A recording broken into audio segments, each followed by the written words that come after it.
Thank you, Neil. And I'm very fortunate that we had some decent weather for a very fine senator from up north. To introduce our speaker tonight, Senator Mark Howe. Thank you. We're up north, but we're not too far up north. So I'm in Senate District 32, which most of you doesn't mean anything, but I'm from Chisago and Iceni counties. So I have most of both of those districts. And luckily, I only have 2 counties in my district.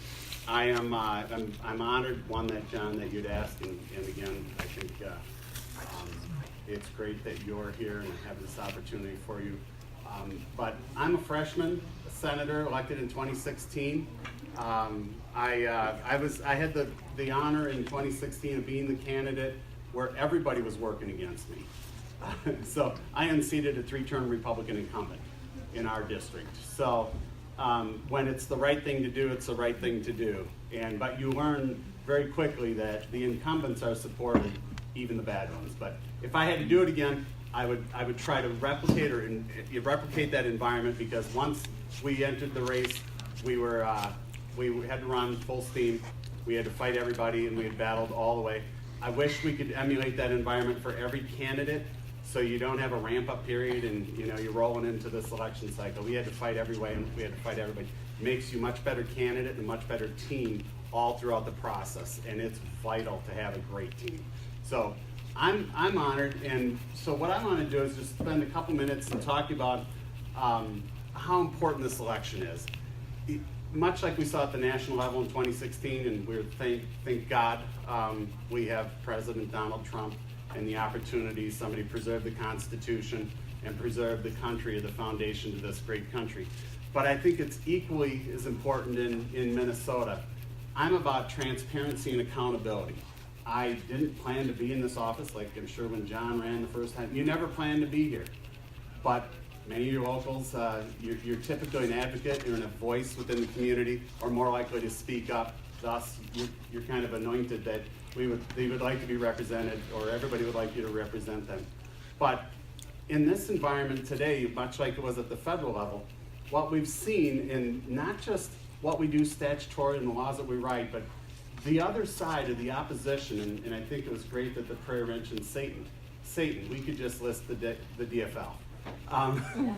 In what they've done, and you saw it at the federal level, they've weaponized our government against us. And so when you look at it and say, what does that mean? It means that through the political ideologues that they are, and because of the nature of what our delivery mechanism is for government, they're able to weaponize it through rule and policy to execute their political agenda. You've seen that at the federal level, at every agency they've been able to corrupt, the FBI, CIA, you name it, the IRS, every single one of them. It's happening here every day. And so transparency and accountability is an absolute must, and we have to get back and we have to transform how government responds and how it delivers its services to us. So there's a couple things. When you look at how do they do that? Rule and policy. So state statute is sometimes looked up as a guideline. If it fits their agenda, certainly they'll enforce it. But if it doesn't fit their agenda, they choose not to enforce it. And what recourse do you have as citizens? Not one bit. You could sue the government. Actually, this is true for municipal government, city, county, state. Your only recourse is to sue government who has unlimited resources to defend their suit against you. That doesn't work very well, and so it discourages most people from participating in the process. But when they implement these policies, and if anybody's familiar with the governor's battle that we've had, actually since the legislature or has had the pleasure of working with Governor Dayton, is they would talk about he doesn't want policy in his bills. Every one of those bills, he was okay with his policy. Yeah. He just didn't want anybody else's policy. And our policy was typically to rein back in the controls of government to statutory standards. So we wanted to take rulemaking authority and bring it back to the legislature, that they have to have authority from us, their blessing, that it's actually driven on state law. And across the state, everywhere you go, it's the same. You talk about water issues, talk about farmers that are being crushed by rules and policies because of what their belief system is, not proven by science in most cases, but just through their belief mechanism. So They've weaponized those agencies. And what we want to do is, of course, we need a John Howe to get in there. We need a Jeff Johnson. We need somebody that's going to get in and appoint the leadership in those agencies to take back, and actually they're going to be called horrible things, but they're going to actually try to follow statute. They're going to follow statute in the Constitution of Minnesota. And you'll see they're going to go crazy just like they are at the national level. But that's what we have to get back to. But for me, what I bring to the table is I spent just under 18 years at the Minnesota Department of Revenue, and that was one of my jobs. I've always had what I call a real job since I was 17, and so I've always had a real job in the real world. I did revenue for about 18 years. If you're familiar with electronic tax filing of income tax, I created that in 86 and 87 at the Department of Revenue. But what it did is it gave me a priceless education on what government is and what government, how it's structured, the cause and effect of it as a business model.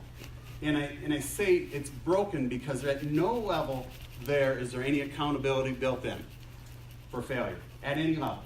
And when you remove those natural parameters within what are natural in every job in the private sector, is accountability is built in regardless of whether you choose to participate or not. You have a great product, you don't know how to sell it, you're good at business. You have a great business location, you know you need to go there. There's a variety of activities which will drive and influence a business. And accountability is the fundamental core. None of those things exist in our government delivery mechanism today. So today, when you see failure, anybody know what the most recent failure is within the government or the governor's administration today? MNLARS. And so I would argue the point that MNLARS is not a failure. It individually. Does it deliver on what it's supposed to do? No. They don't even know what it was supposed to do. So how can they create it, right? And I would argue that MNLARS is a great experience for everybody here because it's one of those products. One, you understand it, right? It used to work. You also understand they spent 8-9 years and hundreds of millions of dollars, and it still doesn't work, and it doesn't even do the basic functions of what it did. But I would argue that it isn't a failure from the perspective of how we normally deem failure. It's still a failure. But what it is government is designed to produce that type of result. And I would argue that MNsure, you heard that before, same thing. The Health and Human Services Eligibility Determination System, same thing. They are continually rewarded for failure to do their job and to create systems and tools the first time around. And so when they make a bad mistake, what do? We get to pay more, right? And we do less, and we get less. And I would argue, and this has been ever since, this is me before I ever ran for office, before I ever became a Senate. But that's what it does. And people, most of it's transparency. You don't understand. You feel pain when government touches you, whether it's voluntarily or involuntarily, but it fails every day. It's just that it's not recognizable or understandable. So we need people that are going to get in there and appoint leadership and get back to not just appointing leadership and get back rule and statute and the Constitution, but we have to go back and actually change how we deliver our government services. We spend millions, hundreds of millions of dollars training personnel. That's great. We train it. It's good, skill sets. But none of it teaches them, why does their agency exist? What is their product? What is their service? What is their transaction that they exist for? It doesn't exist in their business model at all. So for me, one of those things that my revenue experience brings to me, and that I will not rest until we make significant progress on, is that we have to change that mechanism, not the people, not just the people leading it, which is going to be a difficult task. So Governor Johnson, people don't realize, he's going to have to come in and find 300 people that he's going to appoint to those agencies that are going to take, from the private sector, they're going to take significant cuts in pay to do this public service and transform it. But we have to get training to the point where most of the people in government have never worked in the industry in which they regulate. They've also never worked in a variety of business units within that government entity in which they also work within. They don't know, and they are not attached to the decisions they make within an agency, to the impact it has on the citizens in which they serve, which is you and I. And until we do that, I don't think we'll ever have an honest budget discussion. We will not be able to stop the rampant growth. If we do nothing, it grows at 8%. And by the way, we still get less services every day. And so it's so critical that everybody gets out, Jeff Johnson, Jeff Howe, everybody on that Republican ticket, because it's critical that we get people that are willing to go out and to start to fight and take that back. But everybody, one, you guys are an elite crowd that you even showed up tonight for a fundraiser. We need everybody. You need to be out bringing everybody you can to the polls. You need to talk to everybody. You donate as you have to Jeff tonight. Your time, if you've got an hour, give the hour. We can set you up to make phone calls, door knocking, whatever you can give. There's a campaign that will take your time and it will be extremely valuable. It's critical we do that. But my points is if we don't do these things, I'm kind of a naysayer sometimes in our caucus about we feel good when we write legislation, right? A lot of people write and they want to get a bill done. We have far too many bills. The legislative process, I think last year, had 8,000 bills. We need to do fewer bills. We need to focus on the root cause and the challenges that are faced within us today. And because if we don't tackle those things and get back to them, we will not be able to rein in that control, and it's going to continually run and push businesses out of Minnesota and individuals out of their homes. We've got enough revenue, we've got enough money, and so we need to do that. My idea is anybody heard of Disney? Is much as I don't like their politics at all, what they do is they do a great job of making sure that everybody in that company, if you're a senior manager, an executive, vice president, you have to work the floor, whatever your floor is. And I want to bring that to government and require, my first bill's out this season after the first session is going to be that agencies in the Department of Health and Human Services environment, they regulate nursing homes. You heard a little bit about elder abuse today. Well, I was just at a hearing today about elder abuse. I want everybody in that agency certified at the lowest level of the industry in which they serve. In this particular case, to be a certified nursing assistant. I want them to understand what people that are working in that business have to go through. The second part of my second bill will also be, I want each one of them to actually work in that facility for 1 week every 6 months. Because they can't begin to figure out why their job exists. In the committee hearing today, we heard an hour and a half about what they're going to do and how they're going to build a better system, and the systems aren't enough, and we don't have enough reporting. Today, they don't even know what the main causes of the problem. And so we asked them, what are you doing differently? And government will never do differently unless we force it to do something differently. And that's a Jeff Johnson. He's the only guy in the ticket at that level that's going to have any impact and make the effort. I would also argue that it's a 10-year initiative, at least a 10-year initiative. You don't quite understand that the governor has again weaponized and put us in a position in many facets of our lives on the state hiring practices and everything that he's done that will make it very difficult, even if we got everything we wanted, to get operational efficiency and accountability built into that delivery model. And you think about it, well, is that really that big of a deal? It's a big deal in every single agency in this state. Department of Health and Human Services. Have you heard a little bit about fraud, child care fraud, anybody? Yeah. Those are the agencies that set and build the systems that do fraud eligibility or entitlement eligibility and determination. Well, they don't do it very well at all. And so you've got hundreds of millions, and I would argue billions of dollars on an annual basis because of that ineffective model that go to people that are not eligible to receive those benefits. And we don't have as many dollars, they're not unlimited, so we're gonna have to focus on our core priorities, right? Senior citizens, our children, and our disabled, our vulnerable. We don't have enough money to keep funding all of this fraud and waste and abuse because we have it, we need to extract it, and I think many of those that are most vulnerable that we want to serve are being hurt by it. And so it touches you in every way, shape, and form in every agency, whether you know it or not. And so you have my pledge, and I'm glad you're here. But it's critical that we get out there and that we change how we deliver that mechanism. And then when you tie that back into why we're here tonight at the Secretary of State's office, if we had somebody that followed and understood and didn't have the disdain that the current Secretary of State has for us taxpayers who want a fair, transparent, and accountable voting system, we wouldn't have Al Franken, right? Actually, we'd probably still have John Howe in the Senate. I'd get to serve again. We wouldn't have Al Franken. We wouldn't have Obamacare. Some of those things really matter. And when you look at what's happening today in the lawsuits, the Minnesota Voter Alliance, that they don't even believe a judge can compel them to follow state law. And that's across the board. I can tell you in the elected constitutional offices, I can tell you it's that way in those appointed to run the leadership in all of the state agencies today. Just many are not as public as some are. And so they have a disdain. They refuse, and I'm sure John got it when he was a state senator, is that many people look to us and say, well, why don't you hold them accountable? There is no accountability to them from an operational perspective to the legislature.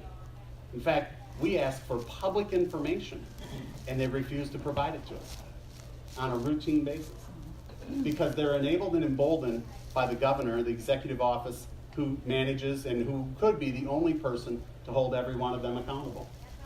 Everybody needs to understand that, and everybody needs to make sure that tell your friends, tell your family, and do everything we can to get out and get Jeff Johnson and the entire Republican ticket up there. Doug Wardlow, I don't care what party you're with.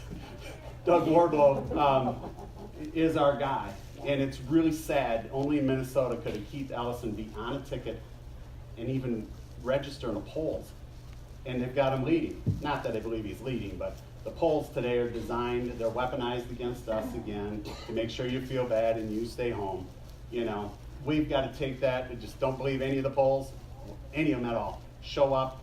Actually, you guys can vote today. If you haven't voted, go vote now, and then go out and find a couple other people, legal, with a pulse. We're not Democrats, so nobody from the cemeteries, we don't need them voting. But go out there and do everything you can because it's extremely important. So I hope that helped you a little bit, give you a little understanding of what we're going through and what the real challenges are, because there's so many things that are happening out here in the media that they would like you to believe that are real challenges. They're really not. It's our fundamental core, and if we don't act now, much like we're in the case of 2016 with President Donald Trump, if we don't act now, 4 more years sets us back another decade. And there's going to become a point where, can we recover from that? We got enough challenges as we have of what this administration and what the cities of St. Paul and Minneapolis have done to this state. We've got a lot of work to do. So it's going to start there, and it's going to start with all our constitutional officers, Jeff Johnson, you name it, all of them, our Senate candidates, Jim Newberger and Karen Housley. We are blessed. I think Karen Housley has an amazing chance to win. We are as the Senate, if you're familiar with us, we are a majority of 1. Actually, we're even right today. There's no Minnesota majority Senate at all. We're 33-33. Special election with Jeff Howe. He's going to win that seat. But when Senator Karen Housley wins her U.S. Senate seat, puts us back to 33-33. So we're going to call everybody in that district, we're going to be calling on, because it's going to put us in a special election to get the control of the Minnesota State Senate back to 34-33. And unfortunately, Senator Housley's race will be over Christmas. Special election over Christmas. Special elections are crazy things, and if you hear of a special election going on, again, it's important for you. Get everybody you know in that area, get them out, get them organized, and get them rolling, because those things, only a small handful of people can dramatically change those results. So we've got some great battles, and hopefully we have that battle before us. So with that, Tim, it's amazing to see you. Yeah, With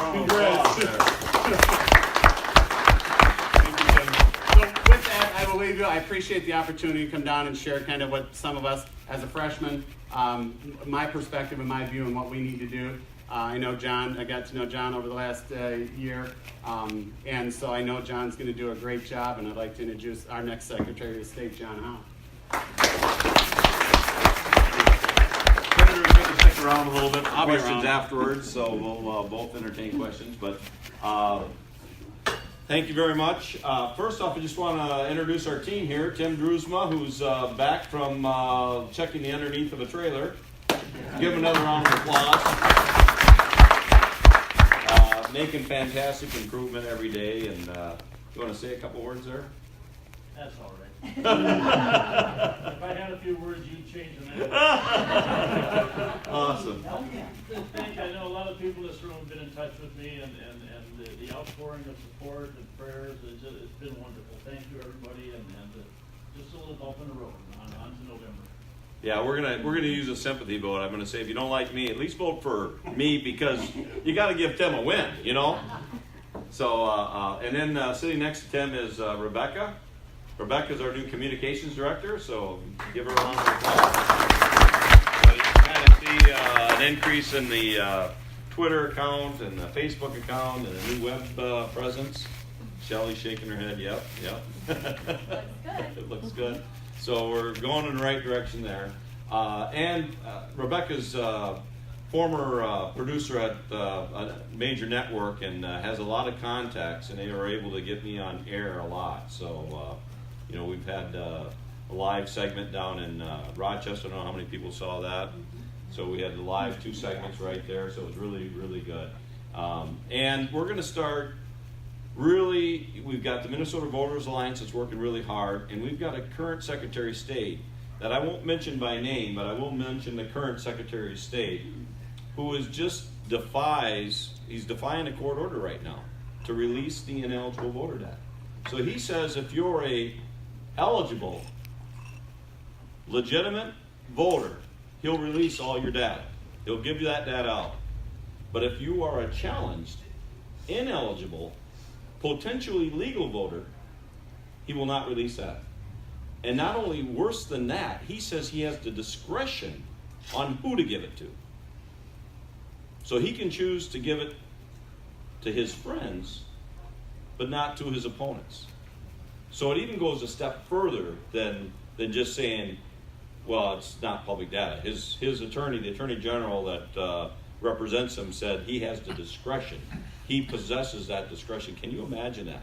But that gets back to what the senator was talking about with how these agencies they don't even have to abide by what a judge says. They just, now they're appealing it. I seen the article that was written by the Pioneer Press, and I knew that was like a tooth pulling exercise with that reporter. I knew how that was all going to turn out. And, he put in that article that was published today that 3 judges agree with the current Secretary of State. No, that it has nothing to do with the current lawsuit that he's lost in Ramsey County. In fact, the Ramsey County judge pretty much scolded the Attorney General, saying this has nothing to do, but they kept bringing these cases up, this case law. They said it has nothing to do with this case. And in fact, the judge there said that the current Secretary of State's position is untenable. So I'm convinced that they will lose that, but he's appealed it to take it back past this election. So again, people will not know, and they want to talk about voter fraud. Well, it's such a high level for voter fraud. We want to talk about ineligible voting. How much ineligible voting is happening in our state? We don't know because we can't get access to the records. At the start of the 2016 election, we had 26,000 people on the challenged ballot list. That means from the same day registrations, bless you, from the same day registrations, either when the county sent out the postcard address verification, it either came back undeliverable or they didn't match up with the last 4 digits of the national registration on the Social Security number. So we had 26,000. Now remember, he talked about an election a few years ago with Al Franken being awarded for 312 votes. At the same time, they disallowed several thousand military votes. But we have such a history of post-elections in Minnesota.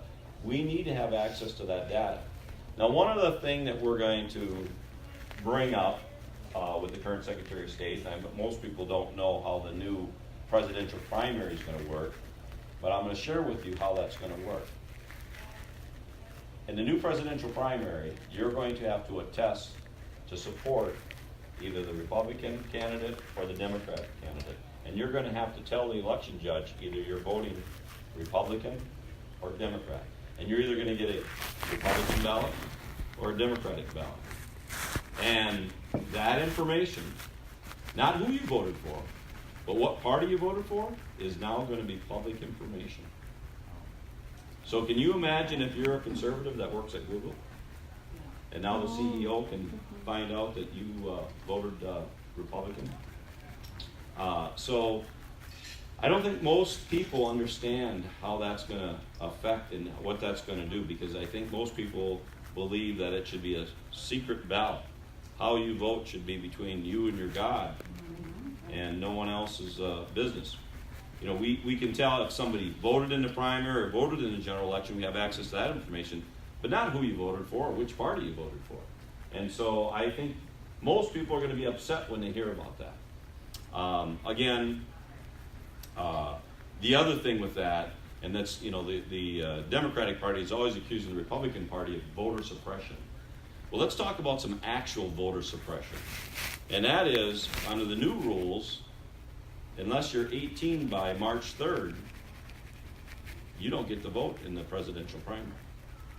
Whereas today, under the presidential straw poll and the caucus system, if you're 18 by the time the general election rolls around, you get to participate in caucus. You get to participate in the straw poll. So you're wiping out all those high school kids that have their birthday, you know, after March 3rd. And my son would be one of them, because his is October 6th. Of course, he's old enough now. He's at the Air Force Academy. But so that's some actual voter suppression there. And so we're going to work really, really hard to get this message out. I think people are going to be upset about it. My opponent is saying that he prevented Russian interference in the 2016 election. And it's a little bit like the rooster taking credit for the sun coming out, because there was no Russian interference. The FBI said the Minnesota system was never hacked, and he even testified to that fact. But now he's saying he prevented Russian interference. So you know, he's taking credit for something that didn't happen. And furthermore, the system that the Minnesota uses right now was designed by a Republican Secretary of State, Mary Kiffmeyer. So the system we're using was designed under Secretary of State Kiffmeyer, who is now Senator Kiffmeyer. So there's several issues you're going to be hearing about. We're going to work very hard, tell you a little bit about our campaign. This was the only election, 4 years ago, this was the only election where the Democrat won with less than 50% of the vote. The Democrat won with 47% of the vote. We had a libertarian in the race, we had an independent in the race, and the race was decided by 1.17%, or 22,428 votes. Razor thin. This year we don't have a libertarian in it. We do have a independent. He's pushing ranked choice voting, so I'm hoping that he'll eat into the left-hand side of the equation.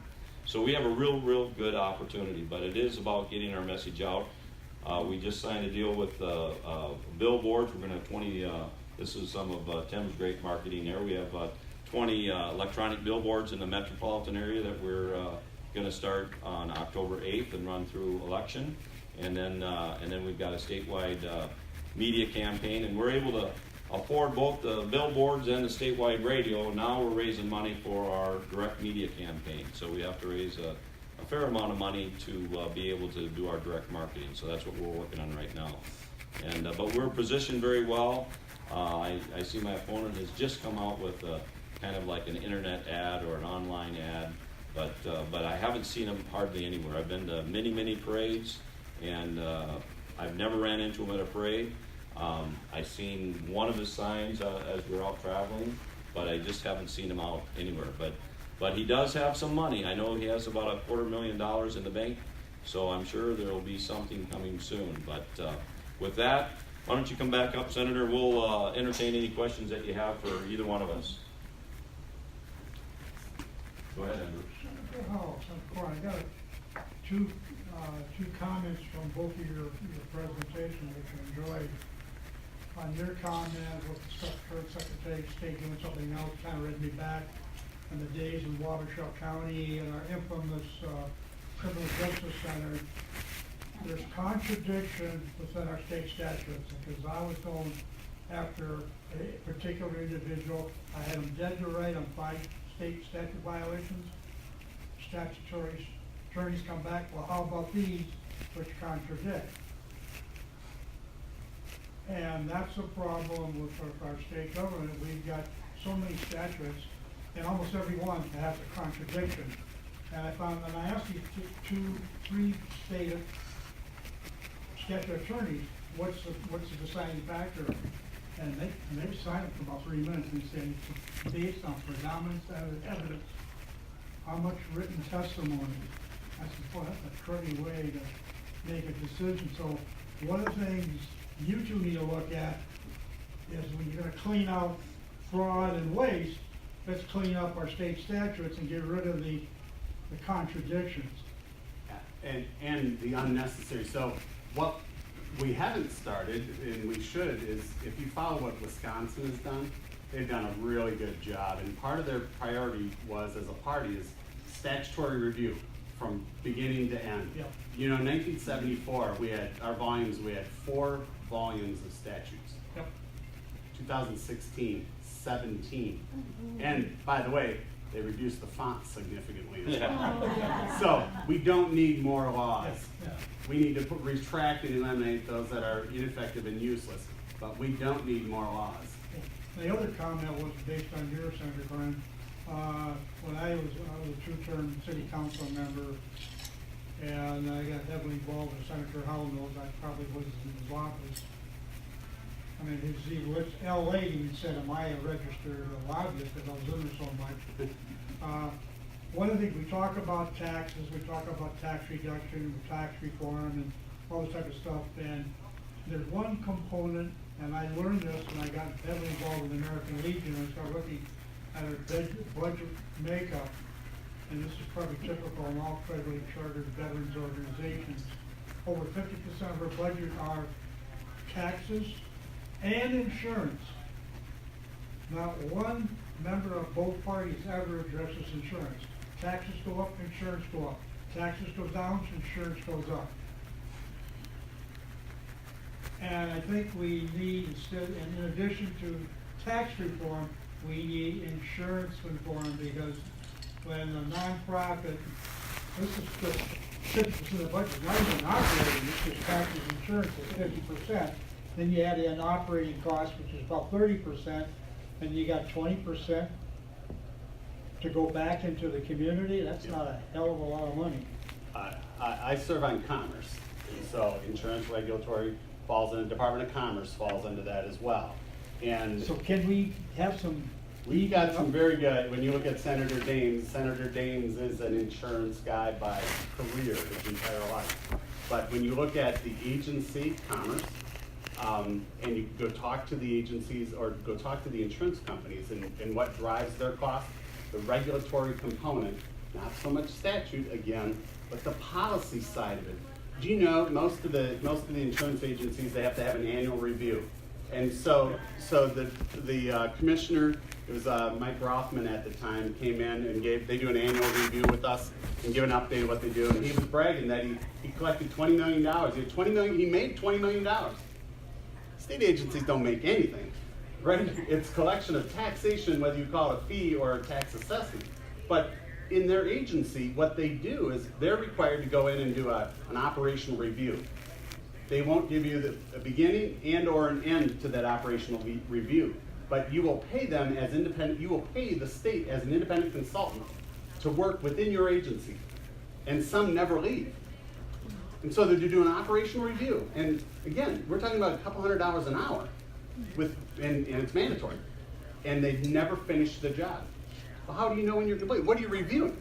But those things go on, again, at every level in every agency. And it comes out in additional costs, the regulatory components, and everything you need to do as a business. Andrew, and that's another thing that we're bringing out in our message too, is that the Secretary of State not only is head election official, but also issues all the business licenses, serves on the investment board, and should be actively involved not only publicly but legislatively, and lean in on issues of reducing regulatory burdens. And so that's one area where I think we're really lacking. Well, and if you look at what's happened at the federal level, the one thing Donald Trump did, right, is, and most businesses can only look out 4 years. How much are you going to drive me, how much more regulatory requirements, or how many more regulatory requirements are going to come out in that 4-year period? We would have still seen an increase if he didn't just add more. He's taken away. regulations, and there's a huge cost, but it's that unknown cost that's kind of transparent to the consumer. But it's a built-in cost to every single business, you know. And when you're running a brick and mortar business out in Minnesota, around America today, it's awful expensive. So. Bill? I have two-part question, and first I want to jump on what he was saying, because I want to use kind of a scenario where we got another law that we didn't need. We have a law on giving tickets for driving. Law, statute, so I believe it's 169.999 that changed that law slightly and allowed us to give tickets and then kind of rescind the ticket by saying, go to this driver's class. The law was very clear when it was written and agreed upon by law enforcement that it would be a simple charge of $60, no more, to go to the class, and 20% had to go to the state of Minnesota to make up for the revenue loss by not getting a ticket. And then they got to keep the rest. Well, as we all know, that didn't last very long. And in our county, and in Wabasha County, we were charging $125 for the class. We were the first one to develop our own special class. And if you were against the law enforcement center, then you got lots of tickets because they Yes. never offered you the class. Yes, ma'am. And Yes, so some ma'am. of us Yes, we have a did. driving record because of that. But we went to, first the Secretary of State said, can you give us some direction on the law? I have it written down how I'm understanding it. Got no response. Went to the Attorney General and I said, we really believe this is your job. We now have 60-some that I had started up classes. And within the government and law enforcement for county, it was like 32 counties, all following Wabasha. Wouldn't touch it. I mean, she was very clear. It's not my job. And I'm like, well, it is your job, because I'm the one that's talking to her. And I read her duties, and I did everything I could possibly do. We gathered, I want to say there was probably 22 of us that started Yep. a program called AGA. And it was, it stood for being, like making government do what they're supposed to do. Can't remember the exact Yeah. terminology. But we were very strong and still are quite strong. We took it out of our own pockets, went to court, and the judgment came down, and Wabasha County had to close their program immediately. But we still had 32 others. So why am I the one that got on the phone and called every one of those agencies and said, well, what are you gonna do now? Here's the court order. And I had 12 left by the time I got done in 2 days after we got it. Why are citizens having to do the job of the people that were voted in and are getting really good money to do it? So that's, I don't think we need to write new laws. Unfortunately, we did get a new law out of this because many weren't closing theirs down. Out of the 12, they were being pretty stubborn, pretty bull-headed. They kept collecting their money. They were breaking the law, and nobody wanted to do anything about it. So we did get a representative from southeastern Minnesota to go in, and a law came out that states clearly that if you're a county that has one of these programs, we're just gonna take away from your state aid Right. the Oh, sure. money that That you sounds like a collected. Droskowski It bill. was. I didn't wanna mention names. You didn't have to tell me. It's No. but it's a great solution. It was a if you great wanted to solution, but it's another law. When we have a law on the books that Yeah. makes that program legal, Yep. if you follow it. And that's why, Right. but that's why when I talk about going after root cause, they all sound good, feel good, but it creates a complicated web. And then you go back, much like our alcohol laws, and it's like, well, you're gonna wanna keep changing. Well, yeah, because we've built so many restrictions over time. How about we just get out of that business? And let it be. I thought we were for free enterprise. Right. You know? That's where the lobbyists come in, though. Oh, It's really it's- strong. You know if you've got a bill that touched a nerve. Right. Because everybody knows about it before they leave your office. Right. The other part to that is for the senator, when you were talking about that Jeff Johnson, when he wins, Yep, he's gonna have to get all these commissioners. yep. Just a suggestion, and I've talked to Jeff briefly about it, there are a lot of people like myself that are retired. I'm a retired social worker. I know what happens in the Department of Human Services that is not good. Yep. Make them your commissioners. Pull people out of retirement that are willing to do this. And believe me, it's any and all of the above. So Yeah. anybody building out the primary team, and even within that, the commissioner, the assistant commissioners, deputy commissioners, and there's a whole slew of people. They're You probably won't. retired because they're friends of the governor. Absolutely. They don't know anything. The last one we had, Remember.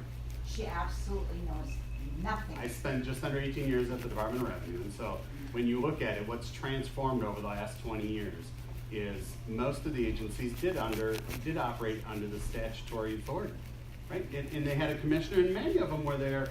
They were there for 15, 20 years. Didn't matter Well, the administration. governor's gonna take care of, it's just like Alan Anderson, he made her the chairman of the PUC, Yeah. and we took her up and voted her down, and then he created another position for her in the Department of Ag. But the So- politicalization, Yeah. they've Yeah. built now, they've split those agencies and built an entire political organization within each agency as well. Oh, right, absolutely. So, right. so that's what's changed, and so in the last 20 years, you just gotta realize in every step of the Right. way, they've, friends and family, you can go from the stadium suites, by the way, in US Bank Stadium, that was Michelle Helgen. and Yeah, that was. a Dayton, Mondale, she was hey, south. they had exclusive suites to a stadium that they told us is actually free, I'm gonna break the good old boy talk. You have to get somebody to appoint the good leadership, and then we have to functionally build in that accountability that in the agencies, in their delivery model, because it doesn't naturally exist in any way, shape, or form. And that's not an easy thing to do, but we have to start. Yeah, I want to make sure everybody can hear the questions. Yeah, go ahead. I don't know if I'm out of loop or if this is new news that you presented about the next presidential election. Yep. So how did that come about, and how can that be legal here? And is this a state thing or a national thing? This is a state thing. This came out of because people were complaining that we had so many that came out, back up just a little bit. Of course, my opponent is taking credit for us becoming #1 in voter turnout. I say, well, that was Donald Trump. President Trump is the reason why we had the #1 voter turnout in our state. But he's taking credit for getting us to #1. But a lot of people complained that the caucus system, all the streets were plugged. Everybody wanted to come and cast a vote, a straw poll for President Trump. We saw it even here that, people that we hadn't seen before showed up because they wanted to be part of that Trump movement. They wanted to participate in that presidential straw poll.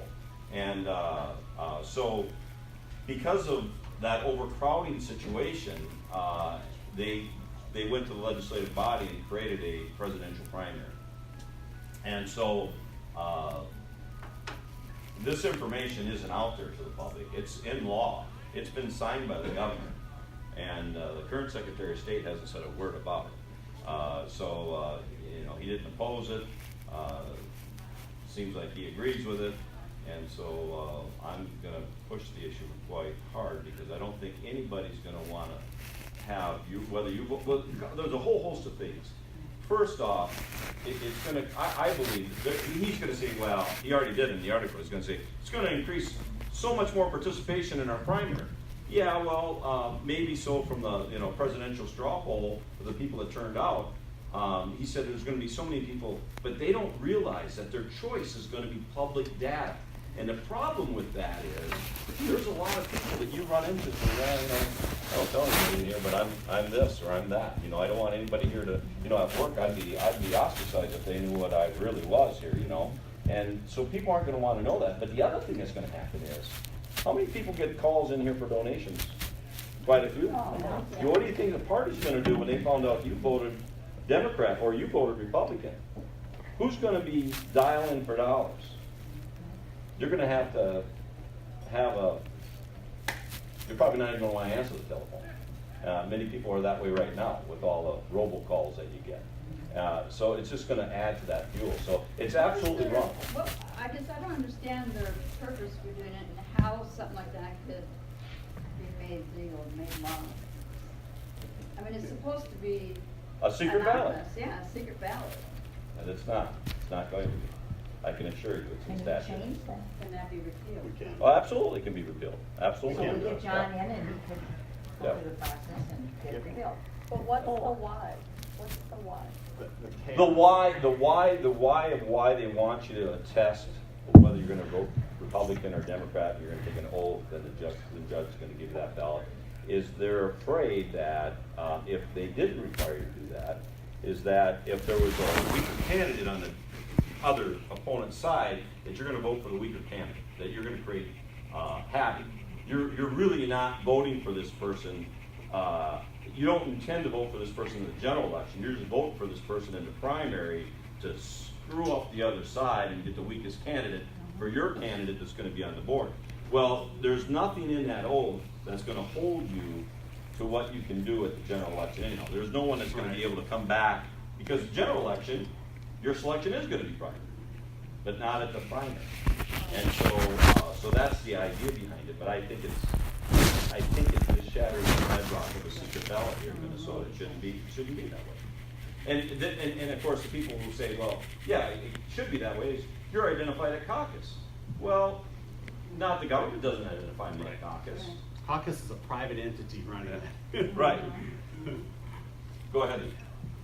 I think they'd also say that there are 3 Republican candidates on that Republican ballot we gave you, and we don't want to know which 3 you voted for, so you still have your vote of privacy. Yeah, that's what you're going to say, but you're going to be identified as a Republican. Yeah, but just back to some of the nitty gritty on top of the garbage heap, you're standing on there and you got to dig down to get to some good bedrock.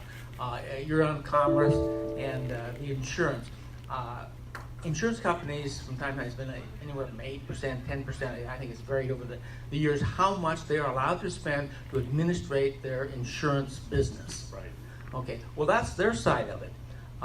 They're billing providers. Providers have to respond to that. They send the bill in. They say, "Oh, it's automatically denied. You have to appeal it," and so on. So providers are spending 8 and 10% of their money. So the first 20% of your insurance dollar is just pure administration, meeting government rules, getting the billing straight. So you only got 80% left for I would medicine. agree. People don't realize the rule and regulation and the cost it has on every business and everything we do, whether it's a product or service. Who has a question? If not, we got somebody that has a presentation.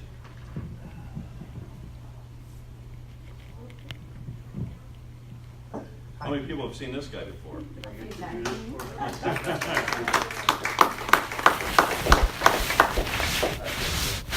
Well, I'm up here for a reason today. I rode up from St. Paul. So first, a little bit about myself. I'm Bob Leslie. I'm the president of Boots on the Ground Bikers for Trump here in the Minnesota chapter. We're chartered out of Northwest Florida, Boots on the Ground Bikers for Trump out of Milton, Florida. They followed the President Trump through his campaign 2015 and 16 to get him to the White House. And so when I met them at the inauguration and seen what they were doing, I met them online on the internet first, and then I went down to the inauguration, and I met them there. And I seen what they were doing, and I kind of got curious. And I jump in to do things, I kind of have to look at it, and I get involved, So what I did is I came back to Minnesota, thought about it for 2 months, and then I said, okay, I'll do it. So I called them up and said, I'm ready to do it. So I am the president of Boots on the Ground Bikers for Trump here in Minnesota, and we're here to make Minnesota turn red. And we're going to do that by, we go out here and we endorse these candidates on our Republican ticket. So that's what I'm here to do tonight. So I got something here I want to read and present to John Howe here. Dear John Howe, it is our honor to announce that Boots on the Ground Bikers for Trump proudly endorses you for Minnesota Secretary of State.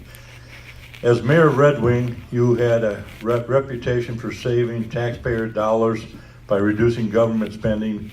With your 25 years of successful business owner, your background in public service and corrections, along with your support of our president and the Second Amendment, you, John Howe, have earned our vote. We support you 100% in the upcoming election. We wish you the best of luck. This is also signed by our national president, Bernadette Marie Pittman, and myself. Thank you, John. Thank you. Thank you very much.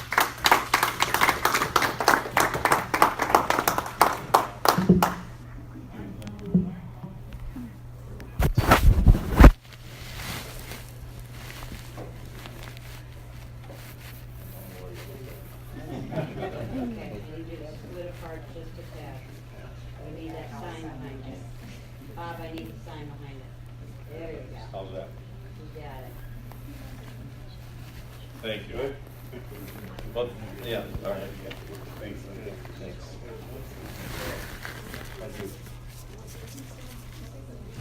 Well, thanks for everybody coming out, and I'll tell you, we just need to support all the candidates. You know, it starts with Jeff Johnson, Karin Housley, Jim Newberger did a fantastic job. He actually was on the parade float when we had our accident, and really helped both myself and Tim, and he's a real deal. He's a great guy. Doug Wardlow, all of us have been working together as a team. Pam Myra, all of us. We mention each other, we talk about each other, and we really, it's just such a great team. It's really an honor to be running with these individuals, and we have a real opportunity here to win. But it is going to take getting your neighbors out to vote. It is going to take talking to people. And it's going to be a lot of work, but we have a real opportunity, and we can win this, and I really appreciate your help. We need to turn some people that are on the other side to walk away and come to our side, so they just ain't getting right information. We'll talk to everybody, it don't matter to say no, walk away from them. But everyone's gonna hurt when 2019 rolls around and they ain't on board. Yeah, one of my campaign deals is when I ran for local office, whatever, you see a competitor sign in the yard, go over and talk to them. Sometimes it's just they don't care who's signing their yard, and sometimes it's maybe some connection.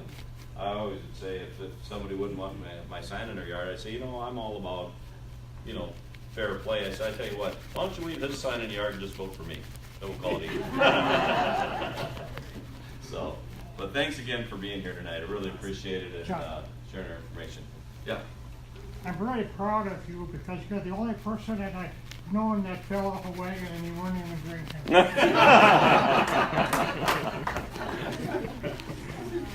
Awesome. Thank you. Thanks for being here. Absolutely. Appreciate it. Yeah, well, there's more food up here, so come and get something to eat. Thanks.